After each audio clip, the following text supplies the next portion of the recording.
MLA colony పెద్దమ్మ గుడి సంబంధించిన వివాదము అమ్మవారిని కూడా అధికారులు తీసుకొని వెళ్ళి వేరే కాడ దాచిపెట్టారనే కోణంలో కూడా కనబడతా ఉంది. ఈ అన్ని విషయాలు అయితే మాట్లాడదాం. మనతోని కరాటే కళ్యాణి, బీజేపీ లీడరు, సినీ నటులు అయితే ఉన్నారు. మాట్లాడించే ప్రయత్నం అయితే చేద్దాం. మేడం నమస్తే మేడం. ఎలా చూస్తున్నారు మేడం? ఒక దేవతని మనము ప్రతిష్ఠించాలన్నా కానీ చాలా పూజలు చేస్తాం, తీయాలన్నా కానీ పూజలు చేస్తాం. ఎటువంటి పూజలు లేకుండా ఒక రాతి బొమ్మలాగా తీసుకొని వెళ్ళేసి అక్కడ వేరే కాడ పెట్టడాన్ని ఎలా చూస్తా ఉన్నారు? ఇది చాలా చాలా అమానవీయమైన సంఘటన. ఎందుకంటే మనము పెద్దమ్మ తల్లిని జూబ్లీ హిల్స్ లో ఉన్న పెద్దమ్మ తల్లిని ఎంతగా ఆమెని మనం కొలుస్తామో, ప్రతి పూజలో కూడా మన హైదరాబాద్ లో ఒక అసంప్రదాయం అయిపోయింది. అలాగే చాలా చాలా దావతులు చేయాలని అక్కడ చేస్తారు. అలాగే ఎన్నో 80 సంవత్సరాలుగా అదే పెద్దమ్మ తల్లి ఎలువెలుపుగా ఉన్న యాదవులు ఎవరైతే ఉన్నారో వాళ్ళందరూ హిందువులుగా ఉంటూ వాళ్ళు ప్రతి ఒక్క హిందువు కూడా అమ్మవారిని పూజిస్తూ ఉంటారు. అటువంటి వాళ్ళు పాపం ఎంతో భక్తి శ్రద్ధలతో పూర్వకాలం నుంచి చేస్తున్న ఈ పూజల్ని అక్కడ వెళ్ళి మేము చూసిన రోజు కూడా మమ్మల్ని ఒక 5గురిని పంపించారు. ఆ రోజు ఎవరిని పంపించలేదు. ఏమో తీవ్రవాదుల్ని అంత అడ్డుకున్నట్టు అడ్డుకున్నారు. అక్కడ చారల్లో గాని, ఆ దీపం గాని, లేకపోతే అక్కడ పెట్టిన మట్టి పెయింట్స్ లో కూడా తెలిసిపోతుంది మనకి. నిన్న మొన్న వేసినవా, ఎప్పటి నుంచి ఉన్నవా అని. అక్కడ అమ్మవారిని పెట్టుకొని ఒక చిన్న స్లాబ్ వేసుకొని వాళ్ళు ప్లాన్ చేసుకునేసరికి దాన్ని ఏదో తీవ్రవాదులు చేస్తున్నట్టుగా తీసుకెళ్లిపోయి ఎక్కడో దాచేసి అమ్మవారిని కనిపించకుండా రాత్రి రాత్రి బ్యాక్ సైడ్ నుంచి ఎత్తేసి ఏదేదో చేయడం అనేది ఎంత అమానుషం అండి ఇది. అసలు మనం జంగిల్లో ఉన్నామా, పట్టణంలో ఉన్నామా అసలు అర్థం కావట్లేదు. ఎంత ఘోరం అంటే అంత ఘోరంగా ఉంది. అందరినీ ఎవరు వెళ్తే వాళ్ళు అరెస్ట్ చేస్తున్నారు. మొన్న కూడా అరెస్ట్ చేయడానికి రెడీ చేశారు. లోన పంపించడానికి ఇబ్బంది పెట్టారు. ఇప్పుడు ఫైట్ చేసేది ఏదైనా ఉందండి బీజేపీ. బీజేపీ లీడర్స్ బీజేపీకి ఎందుకంటే ధర్మం కోసం పనిచేస్తాం, దేశం కోసం పనిచేస్తాం కాబట్టి మేము ఫైట్ చేసాం. ఇప్పుడు ఏదైతే అమ్మవారి గుడి ఉందో అమ్మవారి విగ్రహాన్ని వేరే చోట పెట్టారు. అంటే విరిగిపోయిందా ఏమైనా తీసారంటే అమ్మవారిని అసలు శాస్త్రోక్తంగా ధాన్యాదివాసం, జలాదివాసం ఇన్ని చేసి మనం అమ్మవారిని ప్రతిష్ఠ చేస్తాం. అలాగే ఏదైనా చిన్న ఛిద్రం అయిపోతే దాన్ని తీసేటప్పుడు కూడా అంటే అక్కడ నుంచి ఏదైనా ప్రాబ్లం అయినా కూడా వెంటనే తీసి వేరే విధంగా మనం దానికి మళ్ళీ శాస్త్రోక్తంగానే చేయాలి పూజలు చేసి. ఇవన్నీ లేకుండా ఇమ్మీడియట్ గా తీసి అర్ధరాత్రికి ఎలా పడితే అలా పెకలించేసి అంటే ఎంతకాలం నుంచి ఆమె పవర్ ఉంది కాబట్టి ఇంతమందిని కదిపిందండి. అమ్మకి పవర్ ఉంది, అమ్మవారు లేదు విగ్రహం కానీ అమ్మవారు అక్కడే ఉంది. అమ్మవారి రూపం ఏదైతే ఉందో అక్కడ రూపం కనిపించలేదు కానీ ఆమె శక్తి అయితే ఉంది కదా, విశ్వవ్యాప్తం ఆమె ఆమె అక్కడ ఉంది కాబట్టి ఇంతమంది పరిగెత్తుకుంటూ వస్తున్నారు. బీజేపీ వాళ్ళు ఇంతగానో ఫైట్ చేస్తుంటే మతపరమైన అంశాలను తీసుకొని వస్తా ఉన్నారు. రెచ్చగొట్టే ప్రయత్నాలు బీజేపీ లీడర్లు చేస్తా ఉన్నారు అన్నట్టుగా మాట్లాడుతున్నారు. ఎలా చూస్తా ఉన్నారు? అది ఎక్కడా ఉన్నదేనండి. మతపరమైన కలహాలు చేయాలి అంటే మేము చేయాల్సిన కలహాలు వేరేగా ఉంటాయి. అలా ఎప్పుడు చేయలేదు ఎవరును. ఇక్కడ జరిగిన దానికే మేము అడుగుతున్నాం. న్యాయం అడుగుతున్నాం. న్యాయం అడిగితే కూడా మతపరమైన కలహాలని ఎలా అంటారు? అక్కడ అమ్మవారి గుడి లేదు. ఇక్కడ మనం భారతదేశంలో స్త్రీని ఎంత పూజిస్తామో, అమ్మవారిని ఎంత పూజిస్తామో, మన దేశం అంటేనే సుసంపన్నమైన దేశము, భక్తి ప్రపత్తులతో మనము చాలా అద్భుతమైన దేశంగా అభివర్ణిస్తాం. మన భారతదేశంలో శాంతి భద్రతలు కాపాడాలని మాకు ఉంటుంది. ఈ దేశంలో నివసిస్తున్నాం, ఇక్కడ తింటున్నాం, ఇక్కడ అమ్మవారిని పూజిస్తాం, ఇక్కడ మా మట్టి నేల అన్ని మనకి ఇష్టమైనవి. దీన్ని మనం చెడగొట్టుకోవాలనుకోరు ఎవరు కూడా. దీనికి కళలు చేస్తే మాకే అధికారం వచ్చేస్తుంది అని ఎవరికీ లేదండి. ఇంకొకటి ఏంటంటే శాంతి భద్రతలు కాపాడాలి కాబట్టి మేము ఇట్లా అరెస్ట్ చేసేస్తున్నాం ప్రివెంటివ్ అని చెప్పి అందరినీ చేసేస్తారు. మేము ఎక్కడెక్కడ దాక్కుని ఏదో చేసి మేము చేయాలనుకున్నది మా పని. మేము అమ్మవారి కోసం బోనం ఇవ్వాలి. వాళ్ళు శ్రావణ మంగళవారం అమ్మవారికి పూజ ఇష్టమైన రోజు మేము పూజ చేస్తామండి. మేము బోనం ఎత్తుకుంటామండి. దాన్ని ఆపడానికి మీరెవరు? ఎందుకు ఆపుతారు? ఏ విధంగా ఆపుతారు? ఇది కానీ మతకల్లాలు చేస్తే ఏం వస్తుంది చెప్పండి? అమ్మవారిని మీరు తీసుకెళ్లిపోయింది నిజం కాదా? అమ్మవారిని దాచేసింది నిజం కాదా? కనిపించకుండా అందరినీ అరెస్ట్ చేసింది కాదా? అందరిని తీసుకెళ్లి ఎక్కడెక్కడో పెట్టేయడం అరెస్ట్ నిజం కాదా?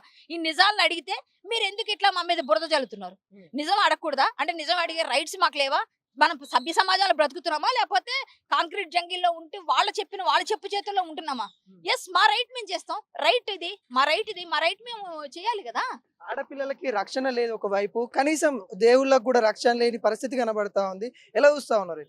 అంటే ఆడపిల్లలకి రక్షణ లేదు, అలాగే దేవత కూడా ఆడపిల్ల రూపమే కదండి. మరి ఆవిడ కూడా లేనట్టే కదా ఇప్పుడు. అంటే ఆడపిల్లకి ఎలాగూ లేదు, ఆ తల్లి ఆడపిల్లలు పుట్టించిన తల్లికి కూడా లేకుండా చేసేసారు. అదే కదా ఇప్పుడు పెద్ద బాధ అంతా. ఇప్పుడు మనం అమ్మవారిని కాపాడుకోలేకపోతున్నాము. అమ్మవారి విగ్రహాన్ని ఎక్కడో దాచిపెట్టి మా విగ్రహం మాకు ఇవ్వండి, మా బోనం మాకు ఇవ్వండి, మా అమ్మవారిని మాకు ప్లేస్ ఇవ్వండి అంటే 12 ఎకరాలు దాన్ని ఆక్షన్ వేయడానికి రెడీ చేశారు. దీని వెనకాల ఉన్న కుట్రంతా తెలియకుండా ఇలా మతకల్లోలన్నీ మా మీద రివర్స్ లో పెడుతున్నారు. ఇది క్లియర్ గా ఇంకొక నెల రోజుల్లో ఆక్షన్ వేసేస్తారు. అది తెలిసిపోతూనే ఉంది. అది మనకు 12 ఎకరాలు మొత్తం అదంతా చూసారు కదా మీరు. అంతా లోపలంతా వెళ్ళి ఉంటారు కదా మీరు. ఆ రోజు ఒక మహిళ కన్నీరు పెట్టుకుంటూ యావత్ తెలంగాణను కూడా కొంత కంట తడి పెట్టించింది. కానీ గవర్నమెంట్ కొంత కనికరం కూడా చూపియలే ఎలా చూస్తా ఉన్నారు? ఇది కనికరం లేని గవర్నమెంట్ కదండి. ఖాన్ గ్రేస్ అని నేను ఎప్పుడు చెప్తాను. ఖాన్‌లకి గ్రేస్ చేసే గవర్నమెంట్ ఇది. ఖాన్ గ్రేస్. ఈ గవర్నమెంట్‌లో ఎట్టి పరిస్థితుల్లో కూడా ఆడవాళ్ళకి గాని, ఎవరి కన్నీటికి గాని కరగరు వీళ్ళు. ఎంతసేపు వాళ్ళు రజాకార్ పాలనలోనే ఉన్నామా అన్నట్టుగా ఉంటుంది. ఆ కాంగ్రెస్ ప్రభుత్వంలో మనకి మంచి జరుగుతుందని అనుకోవడం అన్నంత బుద్ధి తక్కువ పని ఇంకొకటి లేదు. అయినా సరే యెస్ మేము ఓట్లేసాం. మేము అడుగుతాం. మా ఫైట్ మేము చేస్తాం. మా ఓటు మేము వేసాం కదా! హిందువుల ఓట్లు మీకొద్దా? హిందువులు ఓట్లు ఇక ముందు పడవు. ఇలాంటివి జరిగితే దేవుడికి నమస్కారం పెట్టుకున్నోళ్ళు ఎవరేస్తారండి ఓటు ఇక ముందు?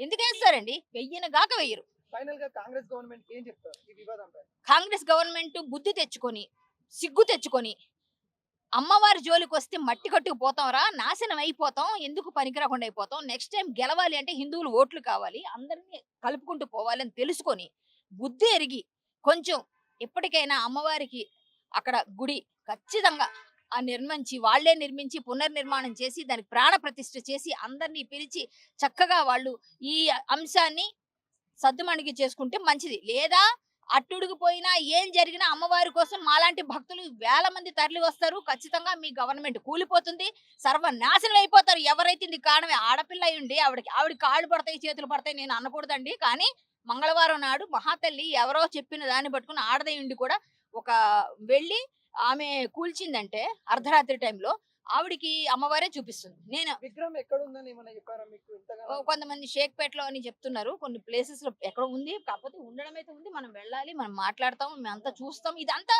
ముందు ఇక్కడ విషయం అయితే అప్పుడు విగ్రహం గురించి విగ్రహం సేఫ్ గానే ఉంది. అది ఎలాగో సేఫ్ గా ఉంచుతారు. విగ్రహం గాని ఛిద్రం అయితే ఈ పాటికి నిజంగా అల్లకల్లోలం అయ్యేది. అమ్మవారు ఊరుకోదండి. అమ్మవారి పవర్ ఉంది కాబట్టి ఇంతమంది వస్తున్నాం. ఇంత జరుగుతోంది. మేడం ఈ విషయంపై ఎట్లాంటి కార్యక్రమాలు చేయబోతున్నారు ఇంకా? ఖచ్చితంగా ధర్నాలు ఉంటాయండి. ఖచ్చితంగా మేమందరం కలిసి పెద్దవాళ్ళందరితో మాట్లాడతాము. మేము హిందుత్వవాదులం.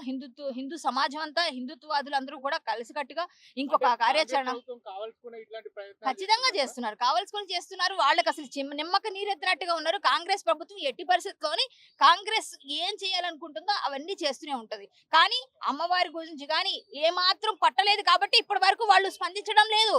ఎంతసేపు పోలీస్ బందోబస్తు పెట్టాము, ప్రివెంటివ్ అరెస్ట్ చేసాము, అక్కడికి వచ్చిన అరెస్ట్ చేస్తున్నాం. ఇప్పుడు బోనం ఎత్తుకుని వెళ్తాం, మమ్మల్ని అరెస్ట్ చేస్తారా అంటే? బోనం ఎత్తడం సంప్రదాయం, తెలంగాణ సంప్రదాయం తలమానికంగా జరుగుతుంది. తెలంగాణలో అద్భుతంగా బోనాలు. ఇప్పుడు శ్రావణ మాసం, శ్రావణ మంగళవారం, మంగళగౌరి వ్రతం చేస్తాం. అమ్మవారు గౌరీదేవి ఆవిడని తీసుకొని ఆ పెద్దమ్మ తల్లిని తీసుకెళ్లి ఎక్కడో చెడగొట్టేసి మీరు ఎక్కడో పెట్టేసి దాచేసామంటే అయిపోద్దా?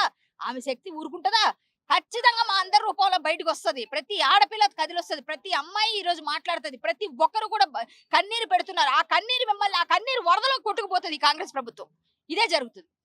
అంటే మహిళలను కోటీశ్వర్లు చేస్తా, కోటి మందిని అని చెప్పుకుంటా వస్తాం. కాకుండా ఇక్కడ చూస్తున్నాము మహిళలకి అన్యాయం జరుగుతుంది. కోటీశ్వరులు కోట్లు అవసరం లేదండి. అదేది ఫ్రీ బస్ ఇస్తే అందరూ కొట్టుకుంటున్నారు. చూసారు కదా ఎలా కొట్టుకుంటున్నారు చూసారు. అవన్నీ కూడా వద్దండి. ఇట్లాంటివి జరగకుండా మా ఆత్మగౌరవాన్ని మాకు ఇచ్చి మమ్మల్ని జాగ్రత్తగా కాపాడితే అన్ని విధాలుగా బెటర్. అంతే, అంతకు మించి ఇంకేం లేదు.